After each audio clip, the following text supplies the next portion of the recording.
Hi hello friends, நீங்க பார்த்துட்டு இருக்கிறது நம்ம டெக் தமிழ் சேனல். இன்னைக்கான வீடியோல ஒரு சூப்பரான ஒரு இன்ஃபர்மேஷனான வீடியோ தான் வந்து பார்க்க போறோம். உங்க குடும்ப அட்டையில, அதாவது உங்க ரேஷன் கார்டுல ஒரு புது மெம்பரை நீங்க ஆட் பண்ணணும். உங்க ஃபேமிலில இருக்கவங்க கூடயே, இல்ல புதிய குழந்தை வந்து பிறந்திருக்கு, அப்படி இல்லனா திருமணமாகி புதுசா வந்து இப்போ ஜாயின் பண்றாங்க அப்படின்னா அவங்களுடைய பெயரை குடும்ப அட்டையில கண்டிப்பா இணைக்கணும். திருமணம் ஆனவங்களுக்கு குறிப்பா அவங்க குடும்ப அட்டையில இருந்து ஃபர்ஸ்ட் ரிமூவ் பண்ணிட்டு அதன் பிறகு நீங்க வந்து குடும்ப அட்டையில இணைச்சிக்க முடியும். ஃபர்ஸ்ட் நீங்க ரிமூவ் பண்றதுக்கான ப்ராசஸ் வந்து தெரிஞ்சுக்கோங்க. நீங்க ஒரு பெயரை நீக்குறீங்க அப்படின்னா ரீசனோட தான் கண்டிப்பா வந்து ரிமூவ் பண்ண முடியும்.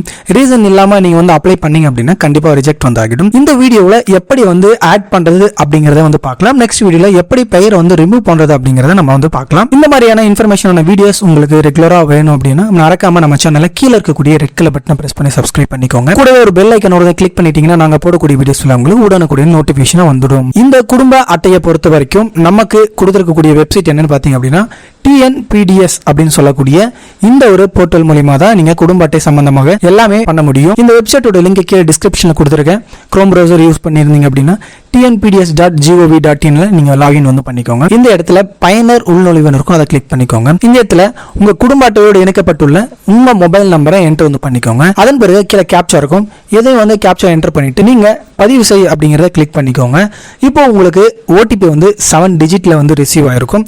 அதை கரெக்டா இதுல வந்து என்டர் வந்து பண்ணிட்டு இதுல பதிவு செய் அப்படின்னு இருக்கும், அதை கிளிக் பண்ணீங்க அப்படின்னா உங்களுக்கு லாகின் வந்து ஆகிடும். லாகின் ஆன பிறகு உங்களுக்கு ஹோம் பேஜ் பாத்தீங்கன்னா இந்த மாதிரி தான் உங்களுக்கு இருக்கும். இதுல உங்களுடைய நிறைய டீடைல்ஸ் வந்து இதுல ஷோ பண்ணியிருப்பாங்க. உங்களுடைய குடும்ப அட்டை எண் என்ன, அதாவது ஸ்மார்ட் கார்டு நம்பர் என்ன, இது எல்லாமே உங்களுக்கு வந்து கொடுத்துருப்பாங்க. நீங்க வீட்டில் எத்தனை பேர் இருக்கீங்க அப்படிங்கிற டீட்டெயில் எல்லாமே இதில் கொடுத்துருப்பாங்க. கீழே உங்களுக்கு ஸ்மார்ட் கார்டோட பிரிண்ட் அவுட் வேணும்னா இந்த மினோ அட்டை கோப்பை பதிவிருப்பு அப்படின்னு இருக்கும், இதை கிளிக் பண்ணீங்கன்னா உங்களுக்கு இந்த டீட்டெயில் PDF வந்து டவுன்லோட் பண்ணிக்கலாம். இந்த டீட்டெயில் லெஃப்ட் சைடு கொடுத்துருப்பாங்க, அதை நீங்க கிளிக் பண்ணி ஒன் பை ஒன்னா நீங்க பார்த்துக்க முடியும். இப்போ நாம வந்து பெயரை வந்து சேர்த்த போறோம். அதற்கு என்ன கிளிக் பண்ணணும் அப்படின்னு கேட்டீங்கன்னா அட்டை பிறழ்வுகள் சொல்லிட்டு ஒரு ஆப்ஷன் இருக்கும், அந்த ஆப்ஷன் வந்து கிளிக் பண்ணிக்கோங்க. கிளிக் பண்ணீங்க அப்படின்னா உங்களுக்கு இதுல ஏதாவது நீங்க இதற்கு முன்னாடி நீங்க வந்து உங்களுடைய கோரிக்கைகள் இதுல வச்சிருந்தீங்க, இல்ல பெயர் நீக்கிறது, பெயர் சேர்த்துறது அல்லது கரெக்ஷன்ஸ் எதனா பண்ணிருந்தீங்க அப்படின்னா அதுல வந்து நீங்க வந்து உங்களுக்கு அப்ரூவல் ஆயிருக்கா ரிஜெக்ட் ஆயிருக்கான்னு சொல்லிட்டு அதுலயே தெரிஞ்சுக்க முடியும். இப்போ மேல இருக்கக்கூடிய புதிய கோரிக்கைன்னு இருக்கும், அந்த ஒரு ஆப்ஷனை கிளிக் பண்ணிக்கோங்க. உங்களுக்கு இதை கிளிக் பண்ண பிறகு இந்த மாதிரி தான் உங்களுக்கு அடர் தொடர்பான சேவைகள்னு சொல்லிட்டு உங்களுடைய நேம் எல்லாம் கீழே வந்திருக்கும். கீழே சேவை தேர்வு செய்யவும் அப்படின்னு சொல்லிட்டு ஒரு ஆப்ஷன் இருக்கும். இதுல வந்து உறுப்பினர் சேர்க்கை அப்படிங்கறத கிளிக் பண்ணிக்கோங்க. நீங்க கிளிக் பண்ண பிறகு உங்களுக்கு இந்த மாதிரி குடும்பினர் உறுப்பினர் சேர்க்கைன்னு சொல்லிட்டு எம்டி பாக்ஸஸ்லாம் வந்து ஓப்பன் ஆகும். இதுக்கு மேல நீங்க யாரெல்லாம் குடும்பத்துல இருக்கீங்களோ அது எல்லாமே டீட்டெயில் காமிச்சிருப்பாங்க. இப்போ இந்த குடும்ப உறுப்பினர் சேர்க்கையில நீங்க என்ன செய்யலாம்னா நீங்க யாருடைய நேமா சேர்த்துறீங்க அப்படிங்கறத நேம் ஃபர்ஸ்ட் இங்கிலீஷ்ல வந்து கொடுத்துக்கோங்க. அதன் பிறகு தமிழ்ல வந்து கொடுத்துக்கோங்க. இதுல தமிழ்ல உங்களுக்கு வரல அப்படின்னா டிரான்ஸ்லேட்ல போட்டுட்டு நீங்க காப்பி பண்ணி இதுல பேஸ்ட் வந்து பண்ணிக்கோங்க. அதன் பிறகு உங்களுக்கு ஜெண்டர் வந்திருக்கு, ஆனா பெண்ணா அப்படிங்கறத கிளிக் பண்ணிட்டு உங்களுக்கு டேட் ஆஃப் பர்த், அதன் பிறகு பிறந்த தேதி கேட்டிருக்காங்க. அதன் பிறகு உறவு முறை, இந்த உறவு முறையில் நிறைய பேர் கன்ஃபியூஸ் ஆகிறீங்க. இதற்கு மேலே வந்து பார்த்தீங்கன்னா குடும்ப டீட்டெயில்ஸ் எல்லாமே இருக்குல்ல, இந்த டீட்டெயில்ஸில் யார் ஹெட்டாக இருக்காங்க அப்படிங்கிறத வந்து பாருங்க. அதில் யார் ஹெட்டாக இருக்காங்களோ அவங்களுக்கு இப்போ நீங்கள் நேம் ஆட் பண்ணுறீங்களா, இவங்க என்ன ரிலேஷனில் வராங்க அப்படிங்கிறத கரெக்டாக வந்து கொடுத்துக்கோங்க. இந்த வகையெல்லாம் நீங்கள் கொடுக்க வேண்டிய அவசியம் இல்லை. அதன் பிறகு மற்ற ஆவணங்கள் இருக்கும். இதில் வந்து நீங்கள் ஆதார் கார்டு அல்லது பர்த் சர்டிஃபிகேட் இருக்கும். இதில் ஆதார் கார்டை கிளிக் பண்ணிட்டு இந்த இடத்துல வந்து பார்த்தீங்க அப்படின்னா பிரவுசர் இருக்கும். இதுல உங்க ஆதார் கார்டை செலக்ட் பண்ணிட்டு பதிவேற்று அப்படிங்கறத கிளிக் பண்ணிக்கோங்க. இது வந்து கண்டிப்பா 1 MB உங்களுக்கு கண்டிப்பா இருக்கணும் அப்படிங்கறத தெளிவா தெரிஞ்சுக்கோங்க. அதன் பிறகு நீங்க என்டர் பண்ணிட்டீங்கன்னா உங்களுக்கு வெற்றிகரமாக பதிவேற்றப்பட்டது அப்படின்னு சொல்லிட்டு வரும். அதன் பிறகு இந்த பக்கத்திலேயே உங்களுக்கு ஆதார் நம்பரை என்டர் வந்து பண்ணிக்கோங்க. என்டர் பண்ணிட்டீங்க அப்படின்னா ஒரு சிலவங்களுக்கு இதுல எரர் வருது அப்படின்னு வந்து நிறைய பேர் சொல்றீங்க. ஜியோ லொகேஷன் ஆன் பண்ண சொல்லுங்க அப்படின்னு நிறைய எரர் வருது. சம்டைம்ஸ் இது எனக்கு அப்லோட் ஆகல அப்படின்னு சொல்றாங்க. நீங்க ப்ராப்பரா இதனுடைய லொகேஷன் இது எல்லாமே கேமரா எல்லாமே வந்து நீங்க ஆன்ல வச்சிருந்தீங்கன்னா எந்த எரரும் வரதுக்கு வாய்ப்பு இல்லை.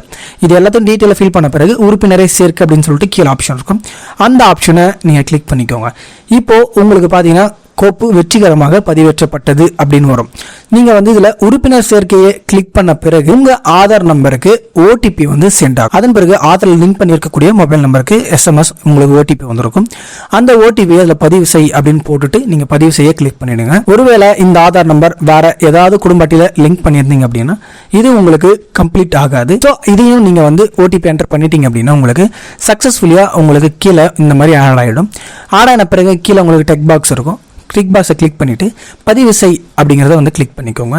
அப்படி இல்லை இது டீட்டெயிலாக உங்களுக்கு எதனா கரெக்ஷன் பண்ணணும் அப்படின்னா திருத்த அப்படிங்கிறத கிளிக் பண்ணி நீங்கள் கரெக்ஷன் வந்து பண்ணிக்கலாம். இப்போது நான் எல்லாமே சக்ஸஸ்ஃபுல்லாக பதிவு பண்ணிட்டேன். இப்போ பதிவு செய் அப்படிங்கிறத கிளிக் பண்ணிக்கிறேன்.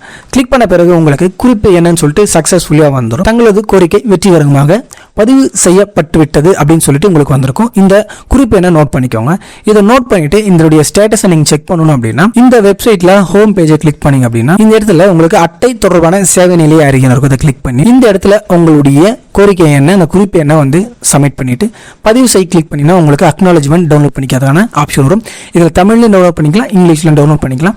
வித்தின் உங்களுக்கு இந்த ப்ராசஸ்லாம் கம்ப்ளீட் ஆகிறதுக்கு 10 to 15 டேஸ்க்குள்ள கண்டிப்பாக உங்களுக்கு இந்த ப்ராசஸ் கம்ப்ளீட் ஆகிடும். இப்போ ஒரு சில காரணங்களுக்காக இந்த பெயர் சேர்த்துறது பார்த்தீங்க அப்படின்னா ஒரு சில கார்டில் மட்டும் உங்களுக்கு 1 monthலேருந்து 2 month வரைக்கும் கார்டு நேம் சேர்த்துக்காக எடுத்துக்குது. இப்போ ஃப்ரெண்ட்ஸ் கண்டிப்பாக இந்த வீடியோ உங்களுக்கு பிடிச்சிருக்கும் நம்புறேன். இந்த வீடியோ பிடிச்சிருந்தா மறக்காம இந்த வீடியோக்கு லைக் பண்ணிட்டு உங்கள் ஃப்ரெண்ட்ஸுக்கு தெரியும்னா மறக்காம ஷேர் பண்ணிக்கோங்க.